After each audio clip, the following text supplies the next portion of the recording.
Yeah, I did remember yesterday, I didn't actually introduce myself. So I'm from the Foundation for Arable Research. I'm a senior researcher based over in Hamilton, and was involved with a group of exceptional people that led all the research that I'm talking about. And I think the majority of you were here yesterday, but I'm still going to introduce this project. It shouldn't take too long, but just a couple of slides to refresh you on what we did. And then the difference with today's talk is that I'll be talking about what worked in terms of recovering annual cropping ground rather than the impacts. So yesterday we kind of talked about what happened to growers, and today we're going to talk about what they did to get back to business. Just like yesterday, I'd like to acknowledge the people that were on the ground talking to the growers and collecting the information. So in Hawke's Bay we had Diana Mathers and Alan Cale, and up in Gisborne we had Elliot Calendar and Melanie Bryant. And I can see the slides, but you can't, so sorry about that. You didn't miss much, it was just a title slide. Right, so in terms of our work, and sorry to rehash this, we really focused our work on the East Coast, where we had the significant flooding and sediment we've all heard about. The project involved looking at 46 different sites in the first year, and what we were looking at was on-farm impacts using local consultants that were out there engaging with growers anyway. And we followed the decisions that growers took to get back to cropping. Today we'll actually be presenting 2 years worth of results. So in our second year, we decided to follow up by looking at how small seeded crops like onions performed in the Heretatonga Plains, and also how maize performed in Wairoa, which wasn't able to be planted in the first year after the cyclone. So 2 years of learnings today will be discussed. And the approach of this project, just to cover it off, was that we'd pick certain sites that had a similar impact and record the different decisions that growers made. And really our aim was to be able to tell stories to future growers so they knew what options were available for recovery. So in terms of recovery, if it was a cake, these are kind of the ingredients you need to have a high degree of success. So first of all, you need resilience, you need resilient people, and the attitude to move on. Next is you need cash and a cleared block of land, so you need something to get started with. Ideally, you receive shallow silty sediment. We saw the most success with recovery with that. As Bruce mentioned before, choosing the right crop really does help. And if the weather's fortunate, that's even better. And the final one is good agronomy or responsive management. So there'll be new hurdles thrown at you as you're trying to recover, and it's how you see those and respond to those that dictated success. So today's talk is really going to be structured around those 6 ingredients, if you will, because I think they form the basis of good recovery in our case studies. So the first one, obviously, many things in life, attitude is everything. But those growers out there that had existing knowledge and experience with these kinds of events had a far greater degree of success than those that didn't. But most importantly, we saw social networks develop where that experience was able to be shared. And those networks were really vital to recovery. So communities coming together can't be underestimated in terms of the success of recovering annual cropping ground. And this stuff is difficult to measure, but we were able to observe it and note it down in our case studies, so worth talking about. The next thing is crop harvest. So initially we had sediment and water come through our crops. Many of these crops were underwater, so it was interesting to hear Damien's talk yesterday. And a lot of them were buried very close to the level of harvest. So as you can see, this is a maize crop where the cob is sitting, I want to say a few inches. I don't know specific height above that silty layer. But yeah, if you can imagine a very large combine going through that, it's going to be kicking up all kinds of dust and chaos to get that crop out of that paddock. But the initial reaction from growers was that they needed to get the cash out of the paddocks. There wasn't any payouts like there was in previous events, so it was really up to them to generate the income they needed to recover their land. in general, we saw in these maize blocks particularly, there was actually a doubling of harvest cost. So silt wears out bearings like nothing else in the world. So people were very regularly changing parts in very expensive machines, and they were having to drive at half the speed. So the cost to get the crop out was much more, and the amount of yield coming out of those blocks was generally half of what was expected. So some really heroic yields can be achieved in those areas of Gisborne, up to 20 tonnes of maize grain. Those paddocks were producing around about the 10 tonne mark per hectare, so a lot of inputs had gone in and not a lot was coming out the gate. So income was ranging from about $2,500 to $5,000 per hectare, which was able to be recovered after the flood. So obviously this is a low profit situation, but provided them with some cash flow to move forward. The next component, once they got the crops out of the ground where they could and generated some cash flow, was around debris removal. For some, this was a really, really significant task. Yeah, I think I mentioned yesterday we had growers that were working for 9 months to remove trees, essentially, from their blocks. Some of them did get support from forestry companies, and that was greatly appreciated, so I'd point out that that's a key to recovery too.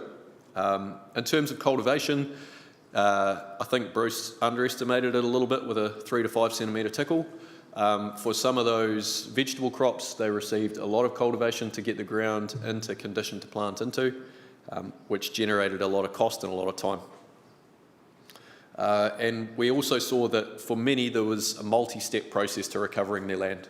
So we saw an initial phase where the ground got into a good enough state to plant a resilient crop like maize, and then they did further contouring or work to get into higher value crops the following season. So in terms of the impact and recovery from sediment, I think Dan mentioned this yesterday, but sometimes repetition's useful, right? So if the sediment was less than a couple of inches, there was really little impact on recovery or getting back into cropping. When there was a medium depth up to 300 millimetres, we considered this was mixable with high horsepower gear. It did require a fair bit of diesel and additional fertility to correct, but in most instances we saw successful recovering to annual cropping in the following season. When we got that really deep stuff, it's essentially a new farm, and that was more challenging.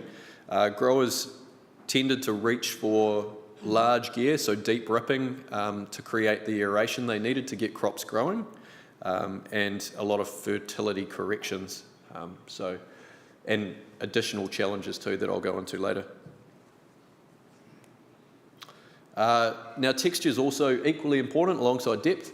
It's kind of a gift and a curse in terms of its ability to retain moisture. So our salty, clayey sediments held the water for a long time, but they had more success when it came to planting into them. Sands drained very quickly, so you could get onto them faster, but what we found was that sands limited yield of the crop that was planted. So here's two examples of a block that received 300 millimetres of sandy sediment. This is a maize grain cob, so you can see the pollination in the grain set there. So on that deeper sandy sediment, that's what the cobs look like, and when it's shallower, that's what the cobs look like. So water stress was a real challenge with those sandy sediments, and those are those same two areas next to each other. So you can see the maize in its early stages really struggling where there's that sandy sediment. Even though it's been mixed, just like everything else, it's just not holding the water, so the crops aren't performing.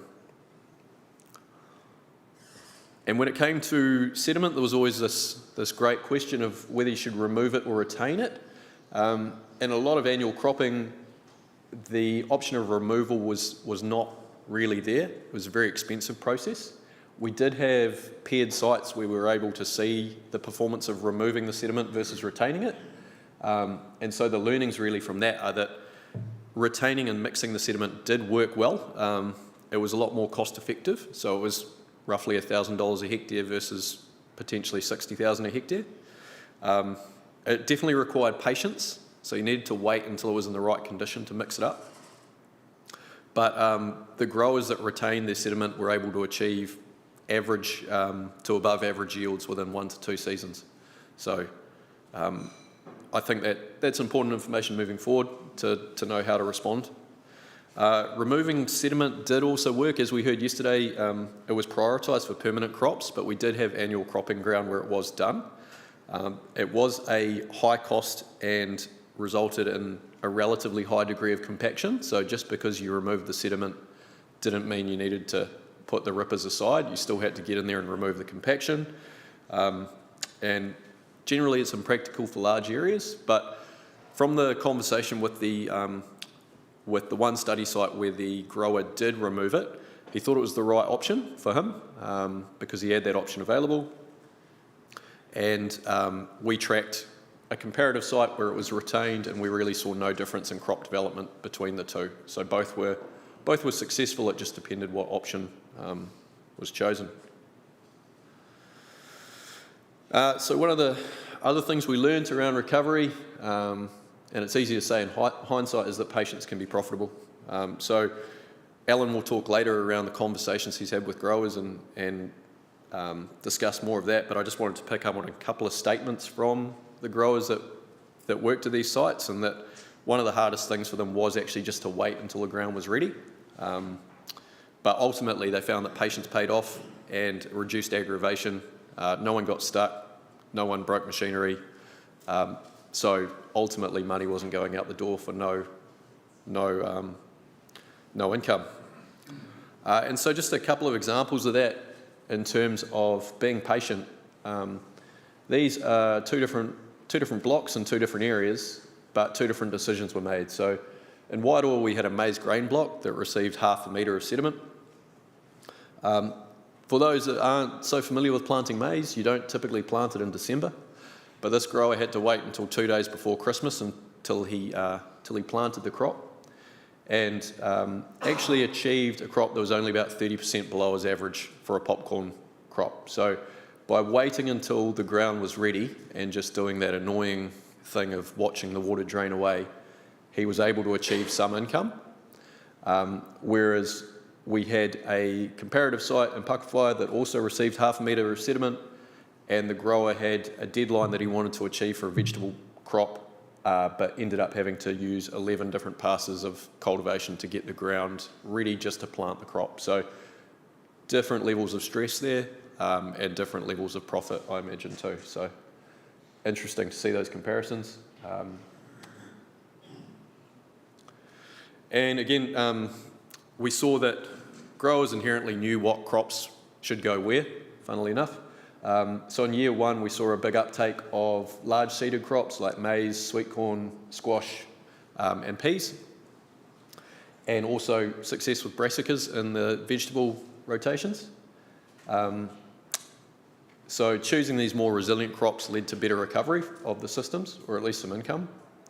And then we found growers moving towards those smaller seeded crops in the second year.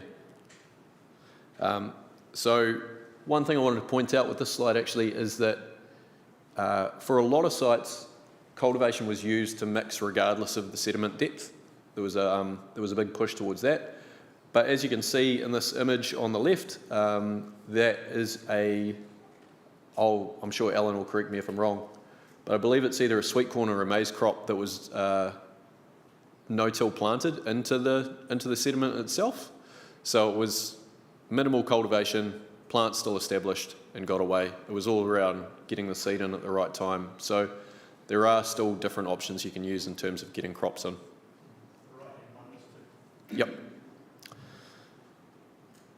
And of course, in terms of that recipe, good weather helps. We discussed this yesterday, but there was a huge difference in terms of the growing season weather that we saw after the event.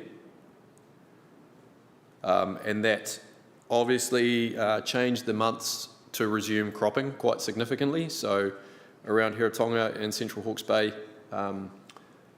action was taken relatively quickly within 6 months, and towards those wetter areas around Gisborne and Wairoa, the amount of time to get back to a normal annual cropping cycle was a lot longer. The other thing that we found in terms of recovery was that responsive management was really critical. There was a lot of issues with the new sediment in terms of production, a lot of new weeds, so things like sedges and things like that growers weren't used to dealing with in their cropping systems. Those high pHs caused nutrient deficiencies that had been not recorded in those areas before, and particularly in arable, quite a massive problem with volunteer seeds coming up. If you can imagine a whole field of maize getting buried, that becomes a seed and then it germinates and then it's quite a challenge. So we had growers having to spray out and replant multiple times, which doesn't help profitability. But to summarise, I think the key thing really is, did it work? Getting back to cropping, we had this massive event. Where are we now compared to where we were? And these are 3 crops which provide good examples from 3 different regions. The blue bar represents the pre-cyclone yields for these sites, and the orange bar represents the post-cyclone yield for this site. This is in the first year post-cyclone, but you can see that we actually got back to where we were. So the sky didn't necessarily fall. It was a huge challenge to get through, but the plants produced the product that we needed to get out the gate eventually. So that's a really positive sign. And just to wrap it up, I guess the key learnings from this are that recovery can be rapid or it can be glacial. For some they really had to sit on their hands for over a year. And that different decisions at each site were made, but we didn't see anything across the board that was a silver bullet. There's just a lot of options. So something to think about. And all our sites eventually returned to full production, which is positive news for growers of the future. And the aim really here is to provide this information to growers so that they can have a range of scenarios to choose from when an event like this happens again. Thank you.